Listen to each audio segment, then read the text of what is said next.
Welcome to yesterday's NBA news from the 15th of August 2024, and we have the full NBA schedule out for next season, aka the 2024-2025 NBA season.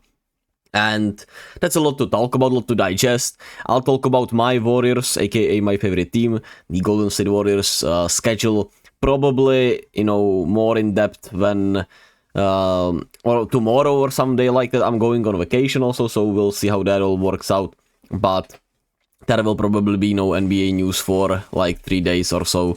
So I'll try to talk about Warriors schedule tomorrow and have a NBA news from today out tomorrow, and then we'll probably have a 3-day break and then I'll be back. But let's talk about some of the most important things.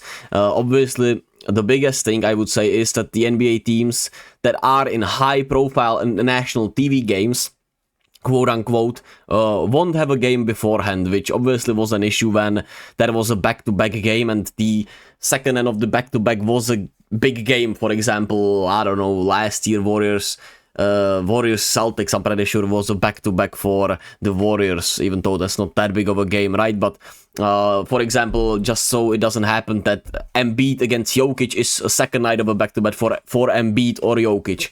Those are the things that I would say make a huge difference and will be great.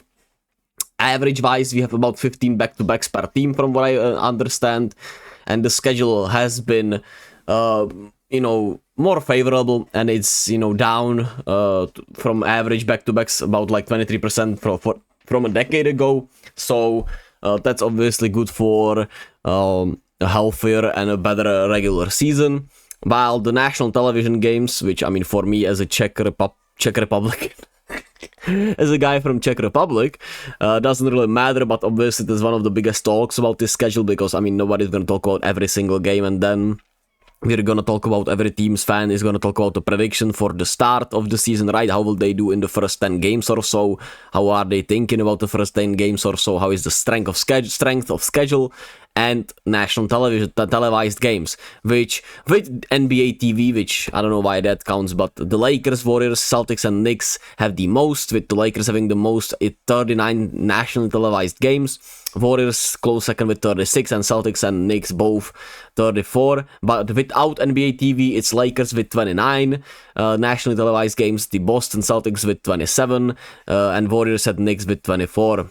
And Orlando, for example, has just 5 games, even though they were great last season. But obviously they're more of a defensive team, so I guess they just don't care about Paolo and the marketing of Orlando. Nonetheless, usually one of those teams that has a lot of national televised games is not good, which, I mean, the Warriors are a prime candidate for that, right? But they have Steph, so that's why they will have the national televised games. But, I mean, I don't know. I looked at the schedule, and, I mean, I sense a really good start for the Warriors, but that I'll talk about in the Warriors schedule video. Other than that, the coolest thing is that the Suns will be playing the Spurs on February 20th at the University of Texas, which obviously KD is an alum there. He played obviously college ball there, and I think that's just awesome. That's gonna be a cool moment for KD and just a cool game in general against Wemby and the Spurs, who should be better this season and fighting for a playoff spot, if we're being honest. With the addition of Chris Paul and Wemby's improvement, which you expect, I mean, they better be fighting for at least the play-in spot. But obviously the NBA schedule also has these bigger games or these things that the NBA is trying on, right? The tip of week, we talked about the games that are obviously on opening night with the Lakers, Timberwolves, Knicks, Celtics. Then we talked about Wednesday, where, I mean, there are more games, but the national televised games are Sunset Clippers, I'm pretty sure, and some other game, honestly. I don't know. And then obviously Thursday is another TNT doubleheader, and on Friday we have nationally televised Pacers at Knicks, which is a fun game, obviously, for the playoff series, and Sunset Lakers, obviously LeBron against KD early in the season, always fun. We already talked about Christmas Day, you can find it. MLK Day was announced also, which is Mavericks at Hornets, Timberwolves at Grizzlies, Celtics at Warriors. I mean, Mavs at Hornets is one of the, like, what the hell is that game here? But obviously Timberwolves at Grizzlies should be a fun one if Ja is healthy and if the Grizzlies are I would say, as good as I think a lot of us are expecting them to be, because we expect a bounce back season from Ja. We expect them to be better at all fronts, right? Healthier, and that will be a scary team. While Celtics at Warriors, I mean, if the Warriors are bad, as a lot of people predict, it, I mean, still could be fun because it's at Golden State. Obviously, last season with that Steph high-arcing three-pointer that put the Warriors up 4 in overtime against the Celtics, and that overtime game in general was incredible. So hopefully we get more of those, and that makes sense for national TV still with Steph. And who knows, man, maybe the Warriors will be good. Then we have the Rivals Week, which is just, I mean, still find it really weird and shit, but I mean, we have a Rivals Week, and obviously Embiid versus Jokic is the headline. But if you want to see that, you can find all of these at NBA.com. So obviously schedule breakdown. I care about Embiid versus Jokic, of course, but I mean, it's hard to get to me hyped like this for like a Rivals Week. I'm obviously really excited for Tip of Week. I'm excited for the NBA Cup, which we'll talk about once we get close to it starting. But for Christmas Day, MLK Day, and Rivals Week, I'm like a little bit over it. Obviously, I'm excited for the Warriors to play nonetheless. But I mean, for me, I'm excited about the whole season, and like these mapped out games. I mean, I have the same amount of hype for them as for my Warriors playing against the Hornets. So in not like a bad way in a way, but it also just doesn't feel like an important topic, even though I spent 6 minutes on talking about the schedule now. But the schedule is out, check it out. We'll talk about strengths of schedules and everything a little more close to the season, because obviously we still don't have the free agents completely resolved. And once that is done, we'll talk about it even more. We'll see how the NBA news are gonna come. So with that being said, we'll obviously see what we're gonna talk about before the season start or before training camp start.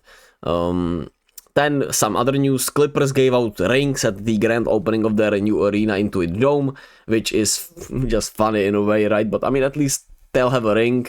They're not coming to one anytime soon. Even though it would be funny if Harden and Kawhi just had a redemption season, or a quote-unquote redemption. Obviously, it's not like a redemption, right? But it would be fucking hilarious if they just all of a sudden were incredible both this season and won the title. When everyone's making fun of the Clippers, making fun of the rings at the grand opening of the arena and everything, and they would just fucking be incredible. Which like I said, I liked a lot of their minor moves they made after losing Paul George, so maybe they'll surprise us.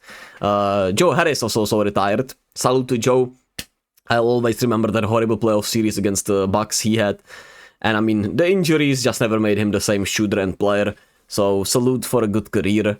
Enjoy retirement, Joe. Then we have Kevin Harris signing a training camp deal with the LA Clippers. He played with the Orlando Magic last season, so he gets a chance to make the team of LA Clippers. Well, the WNBA is back, baby. We had the WNBA back. Obviously, for me it was at night, but I rewatched some parts of the game. Obviously, Liberty and Mercury dominated. They were, off to the races. Liberty dominating the Sparks, Mercury dominating the Chicago Sky, who had no Kennedy Carter due to illness. So those were both just one-sided game. The biggest thing for Liberty was that Courtney Vandersloot was great. Had a really good game, which is great to see because she's just been dealing with some family stuff, I'm pretty sure, this season. So, yeah. And for the Mercury, it was Brittany Griner and Kalia Copper. Just dominating, and I mean, they could be dangerous in the second half of the season and in the playoffs. Obviously, we know what they're both capable of. Diana Taurasi still has something left in the tank, of course, so that's awesome. And Beast was also dominating. So, while the Lynx did not have it as easy as the Liberty and the Mercury did, they did survive against the Mystics in a close game, and they get a much-needed win off the break. Obviously, Nafisa Collier was back. She missed a lot of the games prior to this season, and it was sloppy. It was not pretty, but she made a lot of great plays, especially down the stretch, and the Lynx survived against the Mystics. Shout out to Paige Beckers once again there. And they needed it so much. Well, for today, we have the Mercury at Fever. That should be a fun one. Obviously, Caitlin Clark's first game back. Mercury on a back-to-back. We'll see how they fare against Caitlin Clark, who is well rested. And then we have the Connecticut Sun at Dallas Wings. Hopefully the return of Satu Sabali, even though she's still probable or something. But hopefully she will return here. And we have the Storm at Dream. Seattle obviously being a really great team. Atlanta is a good team to kick off against in terms of strength of schedule in a way. So that's that. Thank you all for listening and watching. Be kind to yourself and to others. Be gentle with yourselves, and I'll catch you all tomorrow.